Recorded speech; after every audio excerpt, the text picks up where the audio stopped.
Hey everyone, I hope you're all doing well today. This time we are going to be talking about my 5 favorite horror games so far.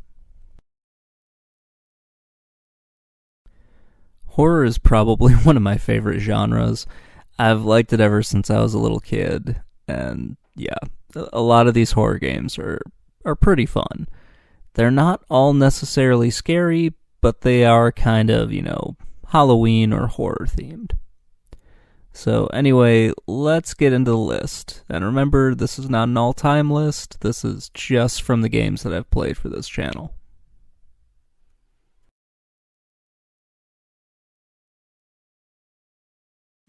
The first one up is Haunted House for the Atari 2600.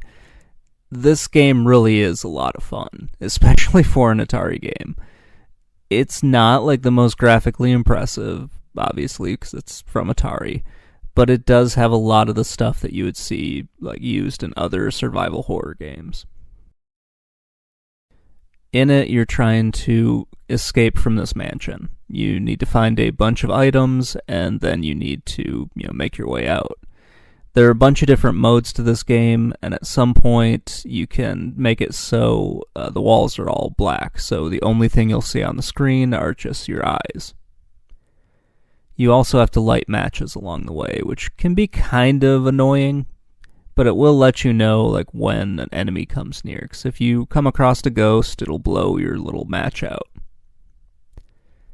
It really is a lot of fun, and it's one of the few Atari games that is not based off an arcade game. So we're going to stick with the Atari 2600, and we're going to talk about Frankensteins Monster. This is one of the most graphically impressive Atari games that I've seen. There is a lot going on here. It's not, an amazing game, but there's just so much happening. You play as some unnamed little dude, and you have to basically build walls to keep Frankenstein's monster in. So it follows the pattern of a lot of other Atari games where you're just gathering an object and trying to, stop something from happening. Every time you do get one of these blocks, you have to go through this little bat thing, and then you can place the brick in place. If you don't do it fast enough, then Frankenstein's monster turns completely green, and he comes at the screen, and it's pretty awesome.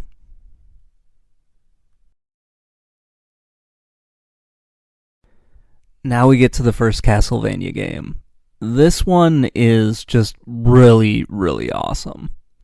I really loved this game growing up. It was just one of those really creepy things where it felt like you weren't supposed to be playing it. Especially since, horror movies were not exactly... They weren't really something that was encouraged for you to watch. And here comes an NES game where they take all of those things from the early horror movies, the ones that you might not have seen or you might have seen in library books and whatnot, and they kind of shove them all into a game. It was almost like Nintendo was saying, oh, it's okay for you to look at this stuff. Just because people tell you not to, this one is okay. And for some odd reason, parents went along with it. Even though now when you play this, the controls are not quite great, and that would kind of become a staple of other Castlevania games where the controls felt a little bit stiff, it's still an awesome game to play. There's a lot going on in it, and the backgrounds all look really cool. It really looks like you are playing a colorized version of a 1930s horror movie. It's really awesome. And it would spawn a whole bunch of really good and sometimes not all that great sequels. The Haunting was a game that I had absolutely no idea existed until the internet really came around. Or at least until, playing games on the internet became popular. I don't know how you would really find out about a game like The Haunting growing up. Unless you happen to see it in one of the different ads, or you bought an EA game on the Genesis and it came with a little manual telling you what other games EA made. Yeah, back in the 90s it was hard to find out about games. The whole goal of this game is to scare people out of the little homes that they're trying to, move into. It's great. You play as a poltergeist, and you go around just activating different scary traps and frightening the hell out of these people, and just trying to get them to run away in fear. It's a really unique game. It's a lot of fun. It can be a little bit hard at times, but it's nothing super crazy. After you scare the people out of the rooms, then they kind of leave ectoplasm behind, which is a little weird. You have to collect that to keep going. There are ways to die in this, but for the most part, you just need to keep scaring the humans out of the house. You have some traps that are interactive, some of them that, cost more ectometer than others. Overall, it's a great game. Silent Hill is a game that I don't really remember if we played it a lot when I was over at my friend's house. I know we played Resident Evil 2, but we might have also played this one. My memory's kind of foggy. It was like 20 years ago. Anyway, horror games like this are just awesome. We would always play them, just in groups and everything. So we would go over to somebody's house. It'd be pretty late at night, and we'd be trying to beat these games in one sitting. And it was always a lot of fun to do it. When I revisited this game, I didn't get scared, but I could see just how creepy the game is. The fact that it's on the PS1 and the graphics haven't really aged as well as other PS1 games. It didn't really matter. It sort of played into how creepy and weird the game was. The fact that you're moving around, you can't see very well, the graphics are kind of messing with you, the camera angles are not optimal to see what's in front of you.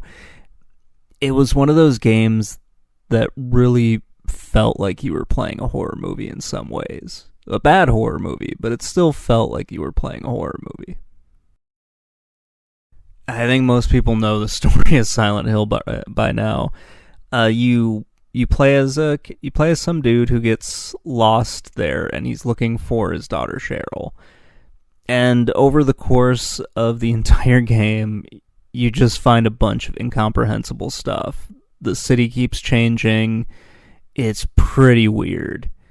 It's a lot of fun to play.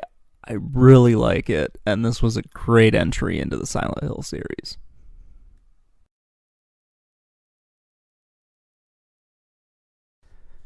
So, how do we wrap up a horror game themed episode? These games are great. I really loved each one of these. Some of the early ones, especially looking at the first two in the Atari 2600, were kind of fun to see how they would kind of create a foundation for horror games to go off of. There were others that were more along the lines of survival horror or did stuff that was scary back then, but those first two, Haunted House and Frankensteins Monster, you can see they were kind of building something, whether they knew it or not. With Castlevania and The Haunting, it felt like they were kind of building on the ghost stories that at least I remember being told a lot when I was a kid. And then when you got into survival horror, especially with Silent Hill, you could see that they were taking those horror stories, maybe not the exact same ones that I was told, because obviously I have Japanese developers and everything, and you can see how they were building new and different stories that were a little bit more psychological, maybe a little bit more action-based, and they just made really great games with them. So that's going to wrap things up, guys. Let me know what your favorite horror games are in the comments below, and have a great day, everybody. Bye.